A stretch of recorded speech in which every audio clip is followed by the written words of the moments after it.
Bom dia a todos, sejam bem-vindos. Hoje, Dia das Mães, está todo mundo aqui só esperando o almoço de domingo, né? Na casa da mãe, da avó, da sogra, da esposa, né?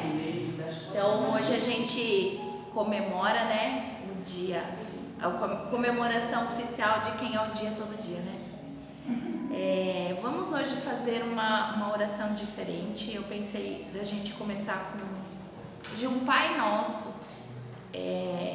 Em agradecimento às mulheres das nossas vidas, né? Todas elas, independente de ser mãe ou não, as mulheres que às vezes, na maioria das vezes, são os pilares das famílias, né? Irmãs, tias. Então, vamos fechar os olhos hoje e pensar com carinho em nosso Pai, protegendo todas as mulheres das nossas vidas. Senhor, esteja presente com toda a sua luz na família das mulheres que amamos, que fazem parte da nossa rotina todos os dias, daquelas também que não conhecemos, mas que atravessam todas as dificuldades com muito louvor, sabedoria e fé. Pai nosso que estais no céu, santificado seja o vosso nome. Venha a nós o vosso reino. Seja feita a vossa vontade, assim na terra como no céu. O pão nosso de cada dia nos dai hoje. Perdoai as nossas ofensas, assim como nós perdoamos a quem nos tem ofendido. Não deixeis cair em tentação, mas livrai-nos do mal. Assim seja, graças a Deus. Uma luz especial para nossa amiga Cris hoje, que vai fazer a palestra. Um ótimo dia para vocês. Bom, gente, bom dia a todos.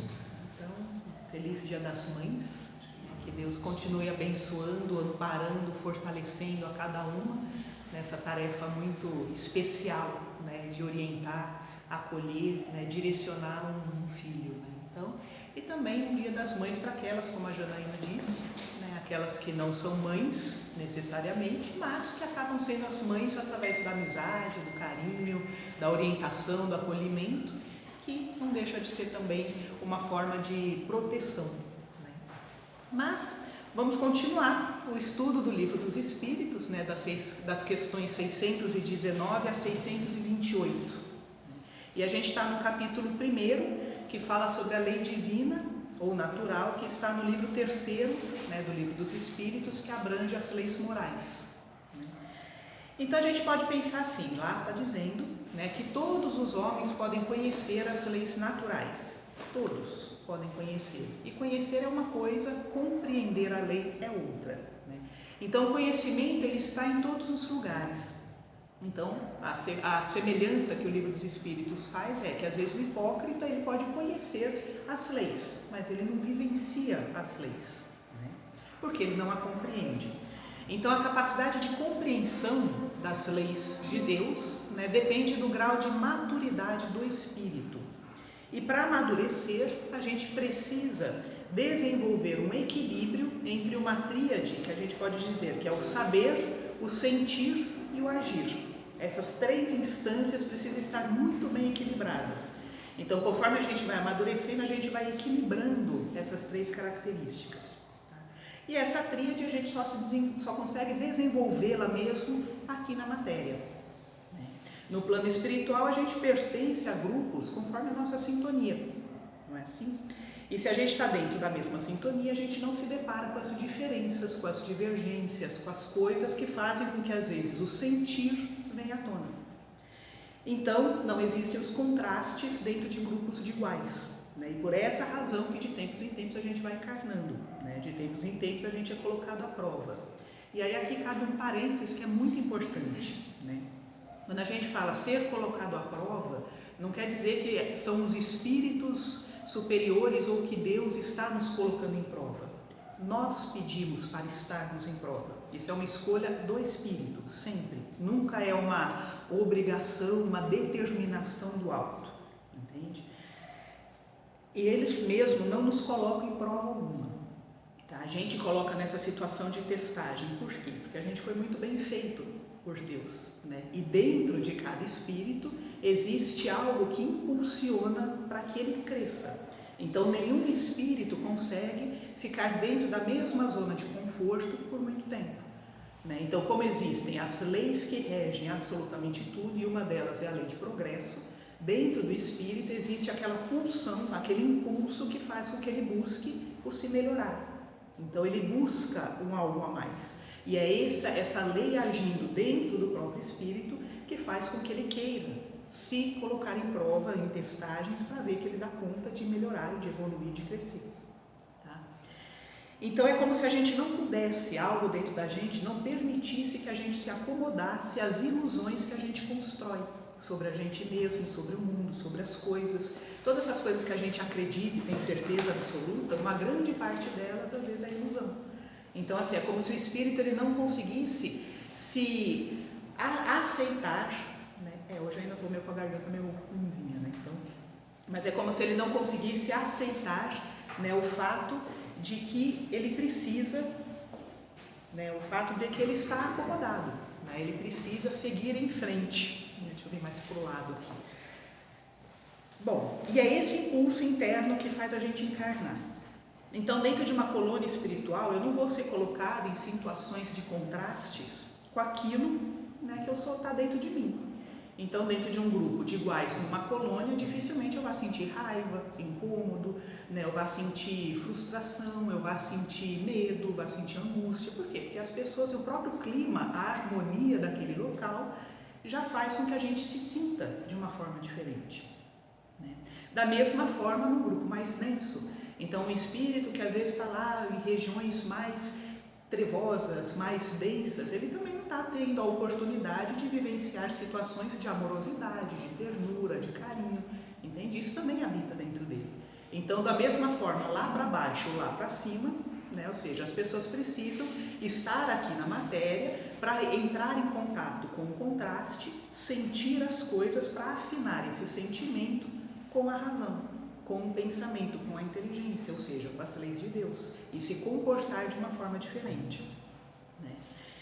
Então, como que um espírito trevoso encarnado, né? Ou seja, quando ele encarna, ele de repente ele vai receber carinho, amor, cuidado, respeito, né? Então ele está lá no bebezinho, né? Ainda totalmente aberto, entregue, né, ao meio que cuida, que orienta, e de repente ele está lá sendo embalado com ternura, recebendo um alimento com carinho, sendo ninado, brincando, ou seja, então de repente ele começa a receber uma série de energias de contato que faz com que de repente ele comece a despertar aquilo que durante sabe-se lá quanto tempo estava adormecido dentro dele, entende?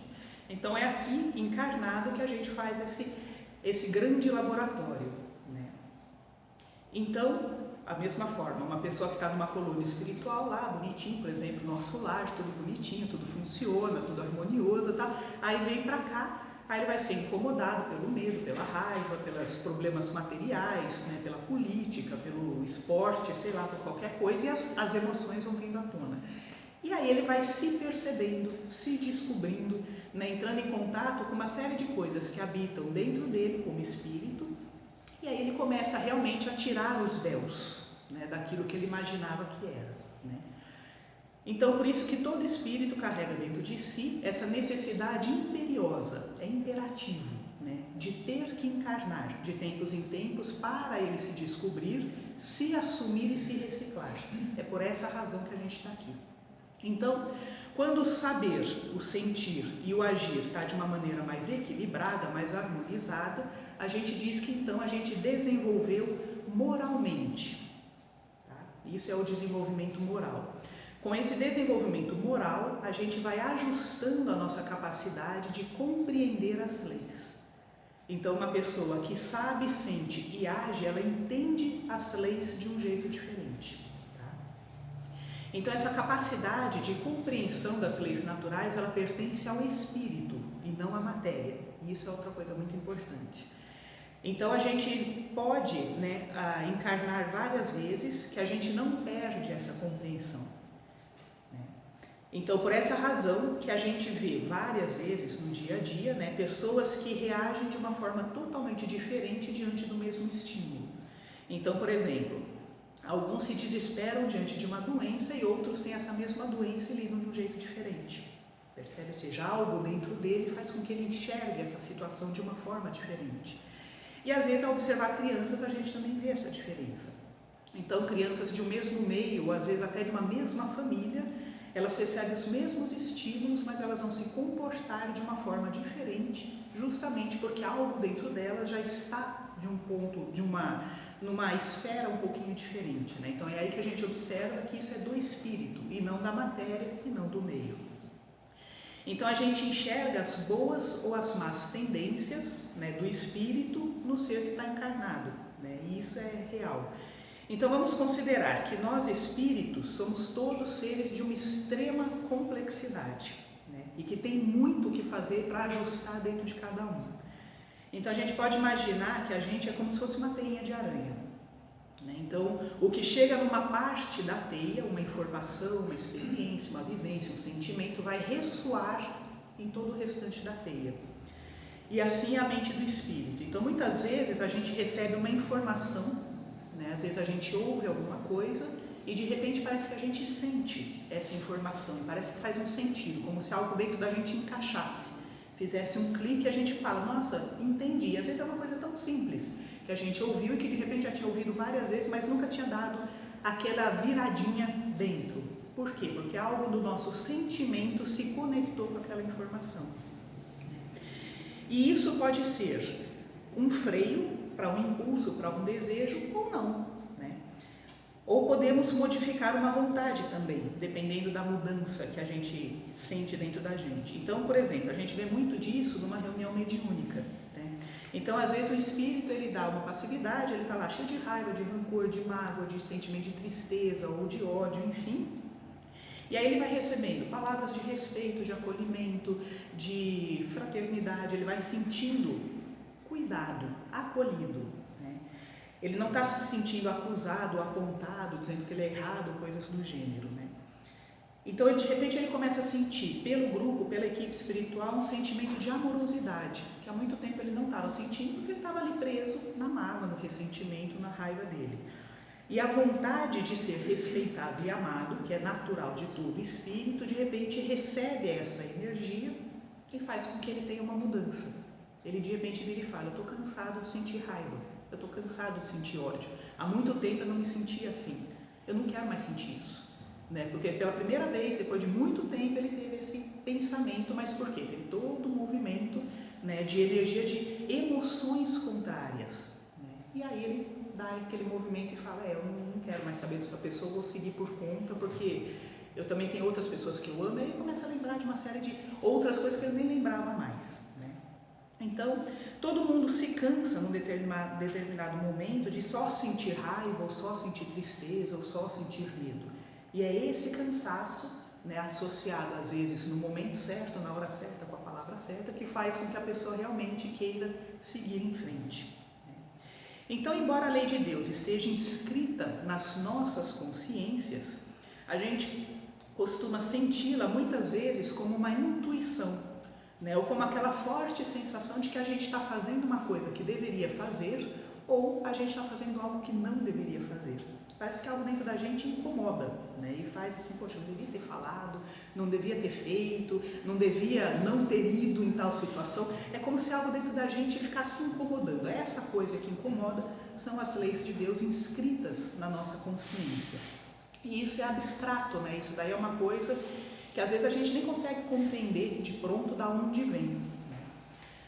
Então, às vezes quando a gente também faz algo e fala, poxa, né, eu sinto que eu acertei, né, que eu fiz o que eu deveria fazer, aí a gente sente aquela sensação de bem-estar, de ânimo, né, de alegria, parece que a gente se sente mais fortalecido, né? Ou seja, também é a lei de Deus, né, a nossa consciência que está apontando que a gente está caminhando para o caminho certo, né?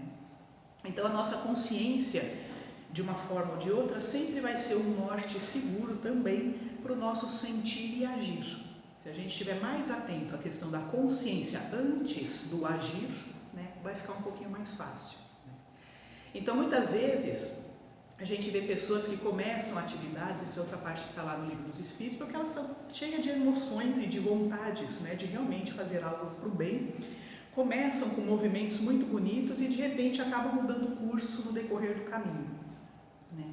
Então os espíritos, eles esclarecem uma coisa que é muito importante nisso. Eles falam o seguinte, que muitas vezes esses espíritos que se propõem ao bem e que caem no meio do caminho, normalmente eles são espíritos com bastante inteligência, né?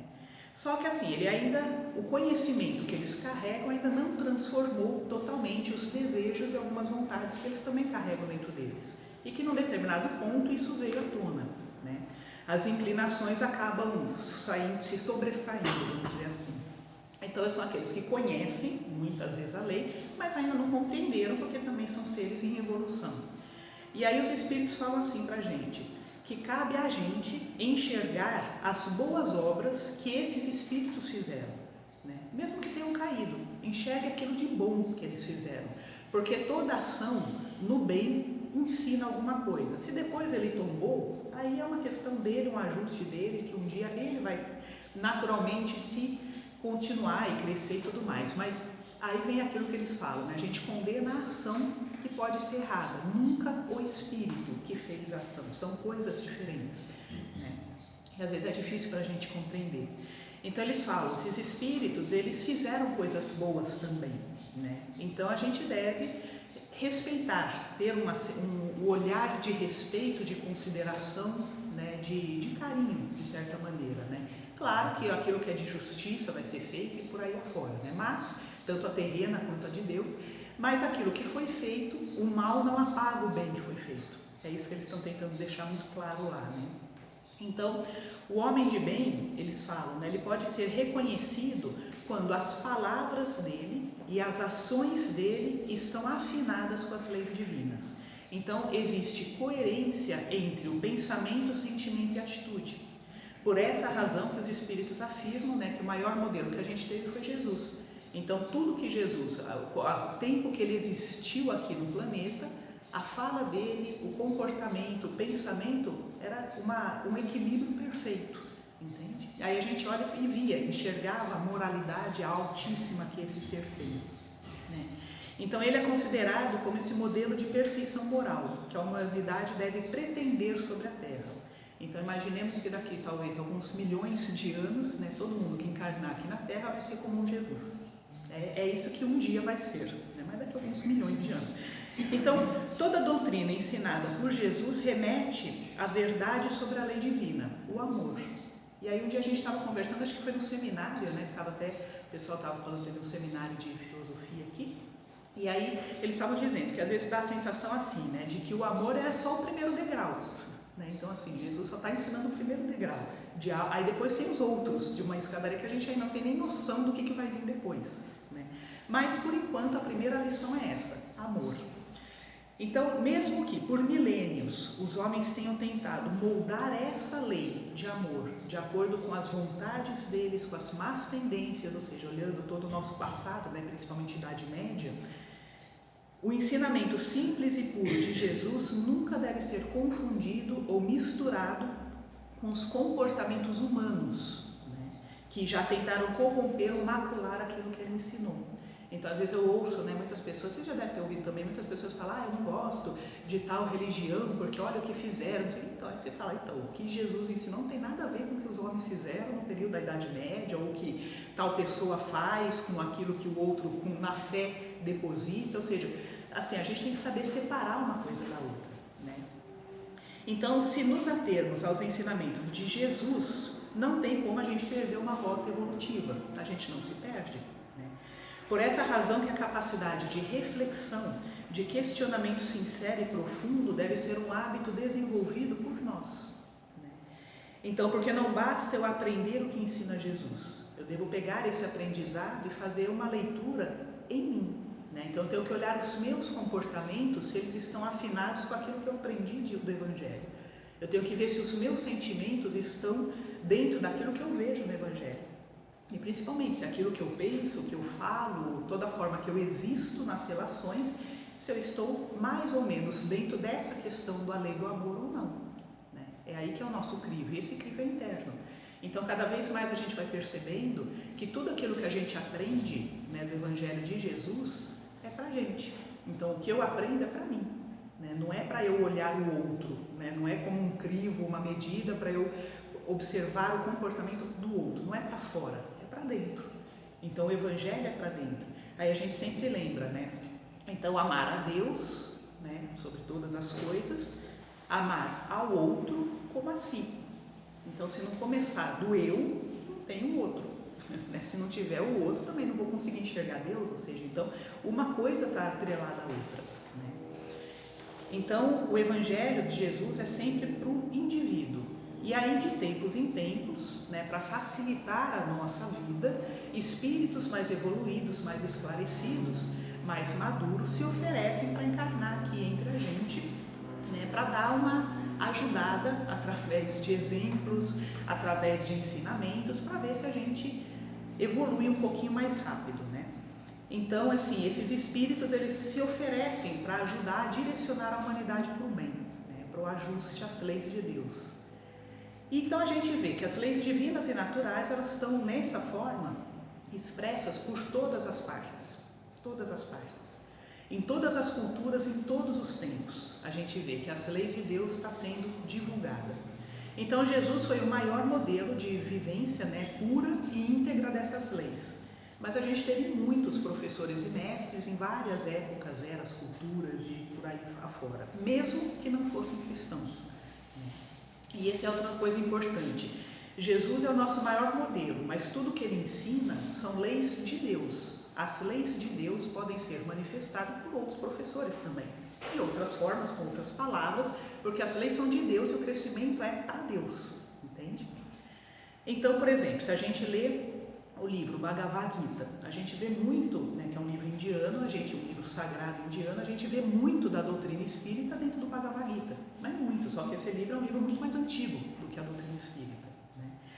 Se a gente vê, por exemplo, lê sobre Confúcio, né, que a gente estava discutindo no café filosófico, né, a gente vê que quando ele fala sobre a retação do indivíduo, né, ou seja, Confúcio lá da China, né, aí a gente vê também que no budismo também falam da retação, se pega a teosofia de Blavatsky, falam a mesma coisa. E o que é a retação? Né? A retação é aquela coisa, seja coerente com o bem, né? O que bem? Exato, no tratamento com o outro, na consciência, do domínio dos seus impulsos, dos seus desejos, na educação dos seus sentimentos, ou seja, faça o bem, considerando o coletivo. A gente olha, são ensinamentos de 5.000 anos, 4.000 anos, 3.000 anos, bem antes do Cristo, mas que estão falando a mesma coisa, de formas diferentes, para épocas diferentes, para culturas diferentes. Então a gente vai vendo que o bem sempre se divulgou, né, sempre esteve presente como uma rota de orientação evolutiva para todos os povos, entende? Então, de tempos em tempos, os ensinamentos mais sagrados vão tentando mostrar pontos chaves para a gente, né, para o nosso aperfeiçoamento moral. E todos os tempos, homens de bem, se misturaram entre a gente, né? E aí os espíritos falam, né, que eles contribuíram com elementos importantes da doutrina moral de todos os povos saídos de barbárie, embora incompletos ou alterados pela ignorância ou superstição. Então, todas essas coisas que eu falei, por exemplo, a Bhagavad, até hoje muita gente deturpa ele, mas se as pessoas assim lá na Índia seguissem à risca esse livro, não seria muito diferente de um cristão. Então, olhando para o passado, a gente percebe uma mudança na forma de receber os conhecimentos. Então, Jesus falava através de parábolas, ele falava através de alegorias, né? E aí hoje a gente vê no Livro dos Espíritos uma linguagem bem direta e reta, bem clara, né? Pergunta e resposta, né? Então, isso mostra que a nossa capacidade de aprendizado já mudou. Então, nos tempos de Jesus, a forma de compreender as coisas era mais difícil, pelo contexto cultural e social da época. E muita coisa, pelas leis, pelos costumes deles, né, muitas coisas não podiam ser ditas, né, não podiam ser mostradas, porque as leis elas eram mais severas, né, mais duras, né, mais violentas até.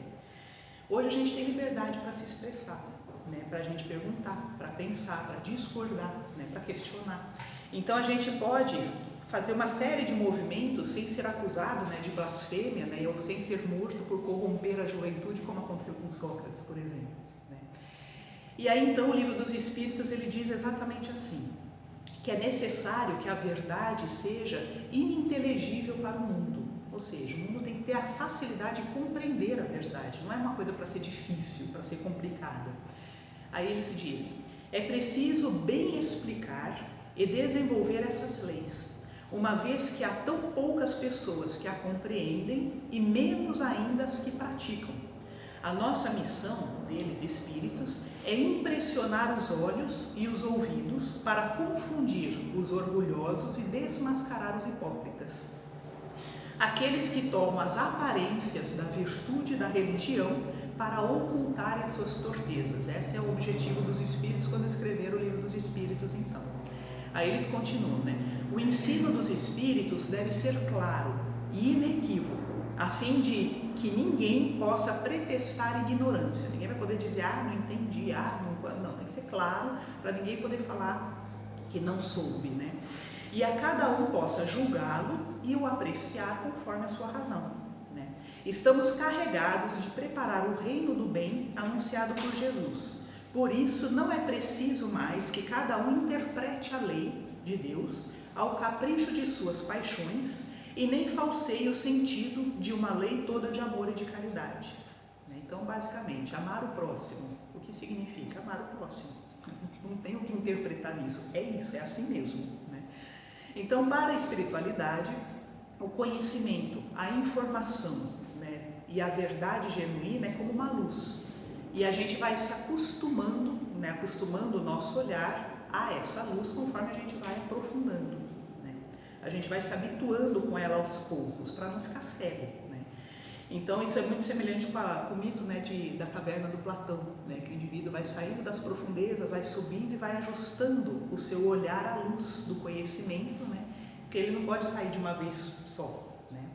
Então, nos tempos remotos, quando a gente estuda a história, a gente vai ver que sempre houve, em todos os grupos, indivíduos que tinham uma capacidade de ver além das coisas, né? Então existiam aqueles que eram os magos, as bruxas, sacerdotes, pitonisas, né, os pajés, né? Ou seja, sempre teve em todas as sociedades alguém que tinha um dom, né? E que nesse dom falava, orientava e era considerado como uma pessoa sábia no grupo. Essas pessoas elas conseguiam acessar fragmentos de uma verdade que ainda era inacessível pela questão da maturidade daquele povo, né? Porque a maturidade coletiva não permitia que fossem além. Porém, com o advento do Espiritismo, a gente vê que muitas informações passaram a ser expostas de uma forma muito clara e objetiva. Né? Outro dia eu estava conversando com uma pessoa falando sobre isso, né? Poxa, conversar, né? Assim, tudo bem, a gente está em 2022, né? Então de repente para a gente conversar com o espírito, a gente é uma coisa normal, né? Ou seja, não é mais uma coisa assim, tipo, é um espírito. Tá, é um espírito porque eu também sou, você é, todo mundo que está aqui é, ou seja, que diferença faz? Ou seja, já ficou uma coisa assim, muito comum, né? Aí se a gente vai ver no tempo de lá 1870, né, 1900, era uma formalidade, né? Uma coisa, o espírito, como se fosse assim, uma coisa assim, né, sobrenatural. Já não é mais, é uma coisa comum, né? A gente vai vendo que realmente a gente vai incorporando isso, e isso vai se tornando uma coisa muito natural para a gente, né? Então essas informações que antes eram passadas de uma forma muito fragmentada, agora está muito coesa, está muito claro, está muito direto, né? Isso significa, e interessante, né? Ela está clara, coesa, direta em todos os lugares. Hoje, quando a gente vê, por exemplo, um monge budista dando os exemplos, nossa, eles dão exemplos que é muito claro, não tem como não entender, entende? Quando a gente às vezes conversa com um padre, ou com um pastor, ou conversa com um pai de santo, você vê que assim, as formas que eles explicam as coisas são muito diretas, já tirou aquela coisa da fantasia, do misticismo. Então realmente não tem mais como a gente falar, não entendi ou não sabia, entende? Mas por quê? Porque o nosso estado evolutivo já é outro, a gente amadureceu um pouquinho mais, né? Então, ao mesmo tempo, isso daí mostra que é só um degrauzinho, né? A gente está amadurecendo, mas assim, a jornada evolutiva é longa, né? E aí, então, encerrando esse tópico dos estudos, a gente aprende com os espíritos que não há, para o homem de estudo, né, nenhum sistema, está no Livro dos Espíritos, na página 247, Está dizendo assim, que não há para nenhum homem de estudos, né, nenhum sistema filosófico antigo, nenhuma tradição, nenhuma religião para se negligenciar. Porque tudo contém os germes das grandes verdades que, ainda que pareçam contraditórias umas com as outras, né, esparsas que estão no meio de acessórios sem fundamentos, mas essas verdades são muito fáceis de coordenar. Não negligenciais, portanto, de aurir objetos de estudos desses materiais. Eles são muito ricos e podem contribuir poderosamente para a vossa instrução. Ou seja, qual que é a proposta? Por isso que quando as pessoas falam, né, o espírito ele não tem nenhum problema com nenhuma outra religião, né, nem com filosofia e nem com ciência. Por quê? Porque a gente sabe que em todos esses lugares existem verdades que vão facilitar o nosso processo de crescimento. Né?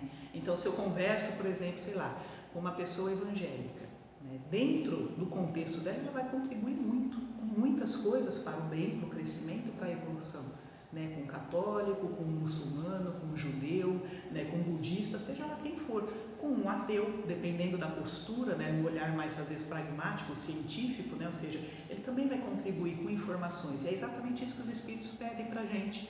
Olhe tudo. Claro que você vai ter o seu crivo de razão, né, porque você tem que confiar na tua capacidade de julgamento daquilo que você já aprendeu sobre as leis.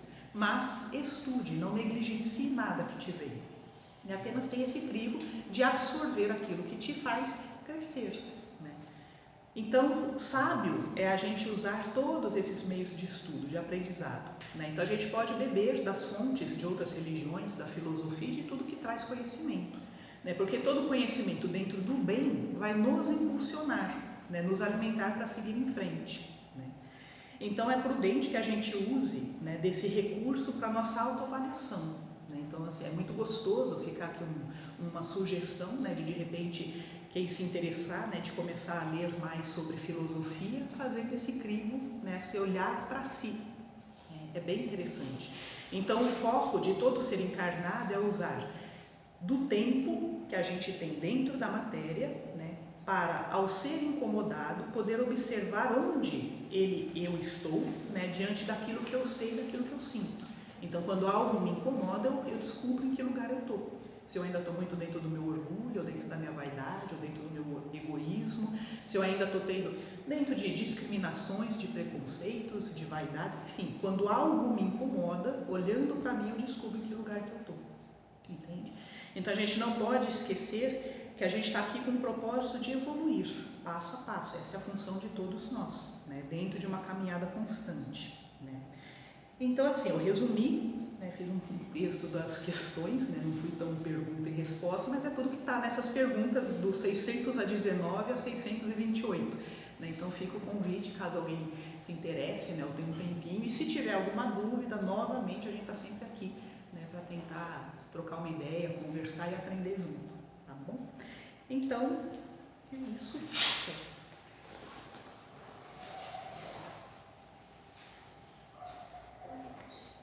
Pode continuar então, né? Então vamos fechando nossos olhos, agradecendo a Deus por todas essas informações que nos chegam, pela oportunidade de, dentro desse planeta tão lindo, a gente se sentir acolhido pela família nossa, né, os amigos encarnados, por todos aqueles que nos querem bem, já desencarnados, que torcem, que oram, que nos intuem.